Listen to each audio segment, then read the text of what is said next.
Olá, bem-vindos a mais essa nossa conversa aqui. Hoje a gente mergulha a fundo mesmo, tá? Nas origens de duas civilizações que, nossa, são a base de quase tudo. Egito e Mesopotâmia. A gente está com uns trechos ótimos aqui de história da civilização ocidental do Burns, e a ideia é assim, usar esses textos para entender como esses dois gigantes surgiram, sabe?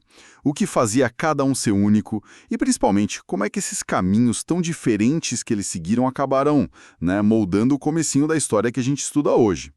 Então vamos lá. A primeira coisa que chamou a atenção é o lugar, né? O cenário. De um lado, o Egito. Quase um oásis protegido pelo Nilo, cercado de deserto, com as cataratas ali. Do outro lado, a Mesopotâmia. Uma planície, tipo, totalmente aberta entre o Tigre e o Eufrates. Como que pode, né? Dois lugares assim tão diferentes terem criado culturas tão fortes e, ao mesmo tempo, tão distintas? Esse é o ponto de partida-chave, né? Essa geografia, ela teve um impacto direto, profundo mesmo. O Egito tinha uma segurança natural que era, assim, um luxo para o mundo antigo. Isso permitiu períodos muito longos de unidade política. Uma continuidade impressionante sobre os faraós. Quer dizer, menos estresse com invasão, né? Mais tempo para, sei lá, pensar na vida, construir as coisas, tipo as pirâmides. Brincadeira. Mas essa estabilidade deve ter contado muito, imagino. Com certeza. Totalmente. Já a Mesopotâmia era ao contrário. Aberta, vulnerável. Qual o resultado? Uma história bem mais turbulenta. Uma verdadeira passarela de povos, de impérios, sumérios, acadianos, depois os babilônios, aí vinham os assírios, os caldeus. Cada um chegava, dominava, deixava sua marca, mas essa troca constante gerava uma fragmentação, sabe? Uma dinâmica completamente diferente da egípcia. E sempre rola aquela pergunta, né? Quem veio primeiro? Os textos que a gente está vendo aqui dão a entender que talvez a Mesopotâmia tenha dado um empurrãozinho ali no Egito, lá por 3.500 a.C. Falam de coisas tipo sinetes cilíndricos, aqueles selos que eles usavam, né? Arquitetura, arte, até escrita. Mas olha, as fontes também deixam claro que os egípcios não copiaram, não. Eles pegaram as ideias e, assim, deram uma cara totalmente própria. Exatamente. A conclusão que os textos meio que apontam é que as duas são incrivelmente antigas. E, no geral, parece que elas floresceram mais ou menos juntas, em paralelo. Tem sinais de que o fim do Neolítico, aquela transição para sociedades mais complexas, aconteceu um tiquinho antes no Nilo, talvez lá por 5.000 a.C. Mas a Mesopotâmia veio logo atrás. No fim das contas, essa coisa de quem foi o primeirão é menos importante do que reconhecer a antiguidade e a originalidade imensa das duas, né? Faz todo sentido. Então tá, vamos entrar nessas culturas. Começando pelo Egito. A religião ali parece que era, tipo assim, a coluna vertebral de tudo, certo? Politeísmo, deuses locais que depois se juntam uns deuses nacionais superpoderosos, tipo Ra, o deus Sol, que vira Amon-Ra depois, e Osíris, o cara do além, do Nilo. E o faraó, quase um deus celebridade. Sem dúvida alguma. O Egito, principalmente no Antigo Império, ali entre 2700 e 2200 a.C., mais ou menos, era uma teocracia muito forte. O faraó não era só um rei, ele era visto como um deus aqui na Terra, filho de Ra. E a religião não era só uma parte da vida, ela estava em tudo. Na arte monumental, na literatura, na filosofia deles, que buscava entender a ordem do universo, a tal da Maat, e até na economia. Templos controlando terras, recursos gigantescos sendo usados para construir tumbas para o sacerdócio, era central. Mas peraí, isso é curioso. Se o faraó era um deus, como é que funcionava a justiça?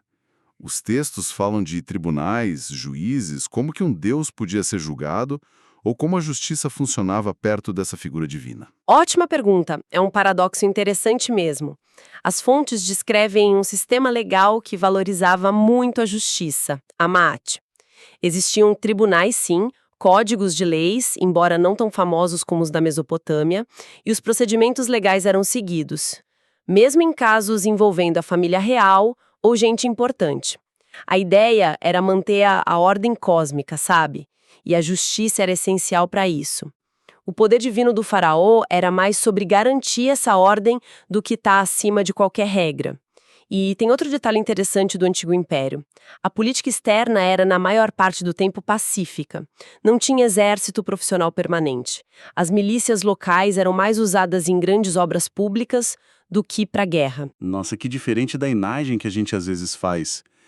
E a ética do dia a dia, como era?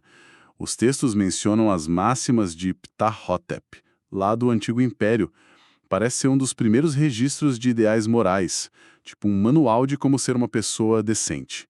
Justo, bondoso, moderado, tolerante, uma busca pela retidão, né? Sim.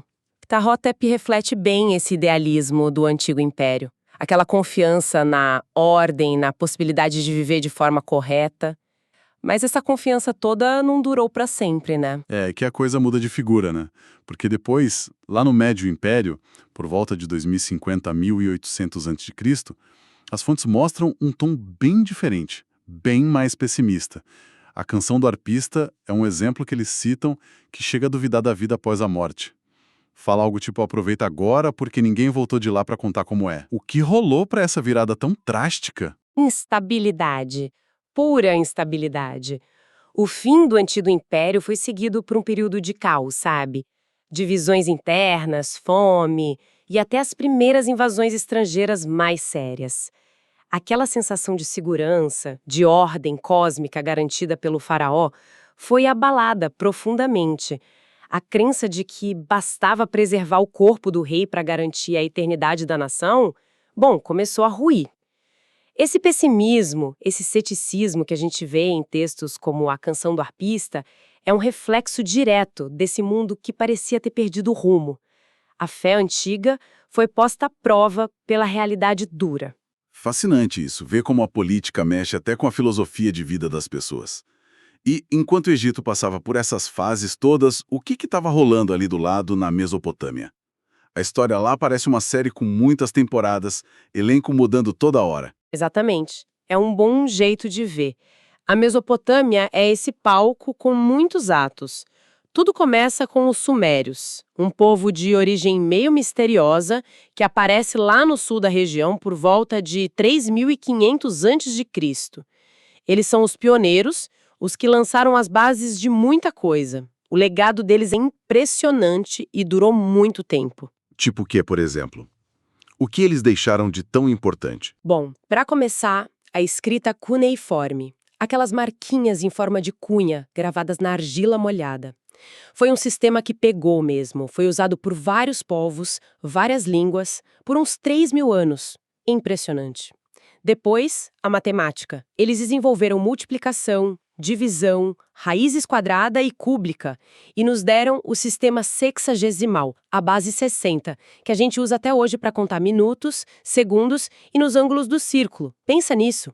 Além disso, calendário lunar, avanços na metalurgia e uma arte que no começo era surpreendentemente naturalista, cheia de imaginação, menos presa a regras religiosas do que a egípcia da mesma época, talvez. Uau, os sumérios parecem ter sido bem criativos. Mas eles não ficaram sozinhos ali por muito tempo, né? Quem vem depois nessa história? Isso, Mesopotâmia não para quieta. Depois dos Sumérios, lá por volta de 2000 a.C., chegam os Amoritas, um povo semita. Eles fundam o primeiro Império Babilônico. O rei mais famoso deles é o Hammurabi, super conhecido pelo Código de Leis. As fontes que a gente tem aqui destacam também a força da literatura desse período, tipo a epopeia de Gilgamesh, aquela história incrível do herói que busca a imortalidade. E textos que pensam sobre o sofrimento humano, como o tal Jó babilônio. Ah, Gilgamesh. Clássico. Mas os textos também dão a entender que, apesar dessas obras importantes, talvez a cultura e a arte babilônica tenham ficado um pouco mais, sei lá, rígidas, mais convencionais comparando com a criatividade dos sumérios lá no início. É por aí. É uma interpretação que as fontes trazem, sim. Sugerem que a arte e a cultura se tornaram mais formais, mais a serviço da religião e de glorificar o poder do rei, sabem? Perdendo um pouco daquele naturalismo, daquela espontaneidade suméria. E falando em religião, A mesopotâmica, no geral, tem uma vibe bem diferente da egípcia, não acha? Totalmente. Os textos pintam um quadro mais sombrio, talvez. Falam muito de demônios, espíritos maus causando doenças, uma crença forte em feitiçaria, adivinhação para tentar descobrir o que os deuses queriam.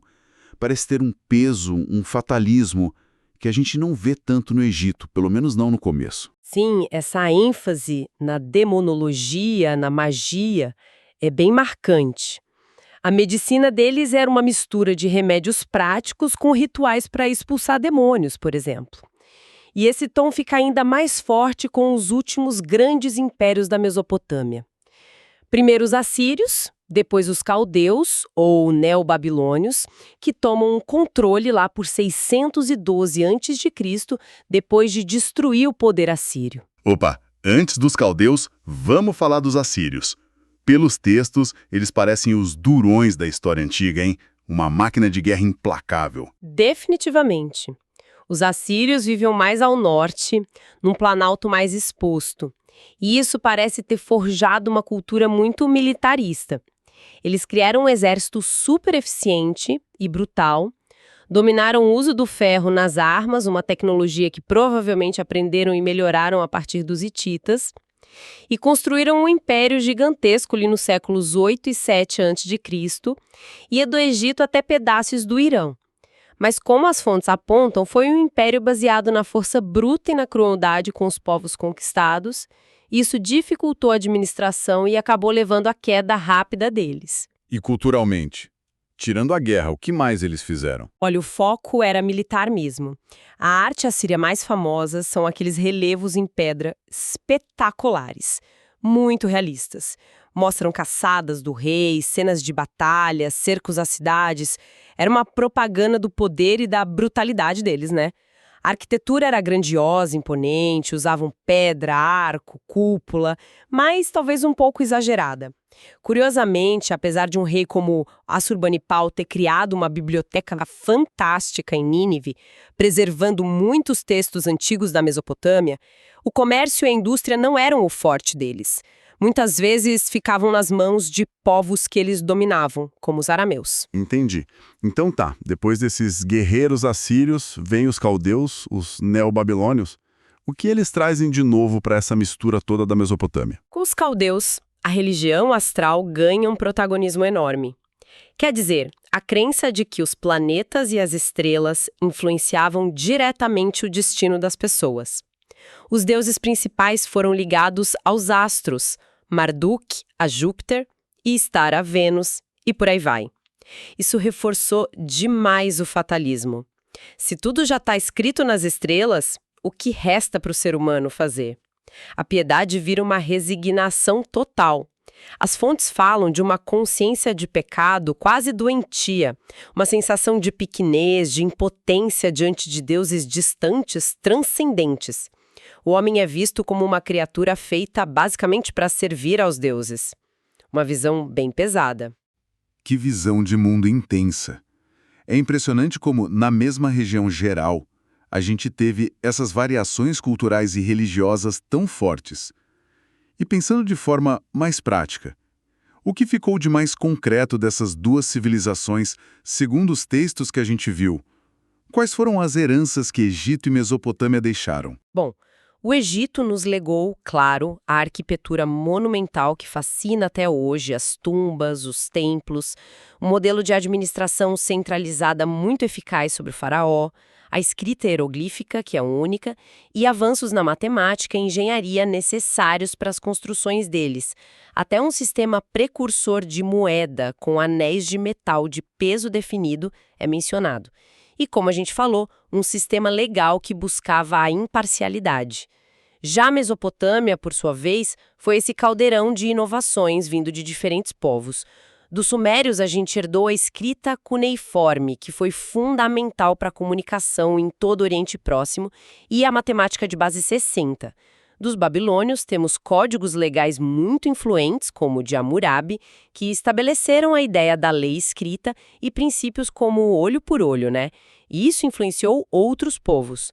Os assírios, com aquele foco na guerra, refinaram táticas militares e o uso do ferro. E os calobeus, apesar da ligação forte com a astrologia, fizeram avanços importantes na observação astronômica, mapeando estrelas, prevendo eclipses. São pela eternidade e pela ordem, né? Refletida na arte, na religião, na figura do faraó. Exato. Uma civilização marcada pela permanência, pela tentativa de vencer o tempo. E do outro lado, a Mesopotâmia, um palco de mudanças constantes, de encontros, de conflitos, de inovações vindo de vários povos. Isso gerou uma cultura talvez mais dinâmica, mais adaptável, mas também permeada por uma visão de mundo muitas vezes pragmática, às vezes pessimista e fatalista, moldada por essa insegurança e pelas reviravoltas do poder. A arte deles reflete isso. Vai do naturalismo sumério à brutalidade realista dos assírios. E essa diferença toda aparecia até na organização social, na economia? Sim. O Egito, especialmente lá no Antigo Império, tinha um forte componente coletivista, com o estado do faraó sendo o grande motor da economia. Mas as fontes indicam que tinha espaço para iniciativa privada, para mercadores, artesãos. Já na Mesopotâmia, os modelos variaram muito mais ao longo do tempo e dos impérios. Tinha cidades-estados sumérias mais independentes, depois grandes impérios centralizados, onde ora os templos, ora o Palácio Real controlavam a maior parte da terra e da economia. A própria instabilidade política acabou gerando uma diversidade maior de arranjos sociais e econômicos ali. É realmente impressionante. 2 berços da civilização ali, vizinhos no crescente fértil, mas que seguiram roteiros tão diferentes. Uma busca quase milenar pela estabilidade de um lado e do outro, uma história de adaptação constante à mudança, ao conflito. Fica a pergunta no ar, não é? Até que ponto a geografia e a segurança do Nilo contra a vulnerabilidade da planície mesopotâmica foi o fator decisivo para tudo isso? Será que ela não só ditou os rumos políticos, mas também entrou fundo na mentalidade, na forma de ver o mundo, de fazer arte, de pensar nos deuses e no além? E mais intrigante ainda, como será que essas duas matrizes culturais tão distintas, uma focada na ordem e na eternidade, outra na adaptação e na gestão do caos, continuam ecoando, talvez de forma sutis, inconscientes, nas culturas que vieram depois? Quem sabe até na nossa forma de pensar hoje em dia. Fica aí para a gente refletir.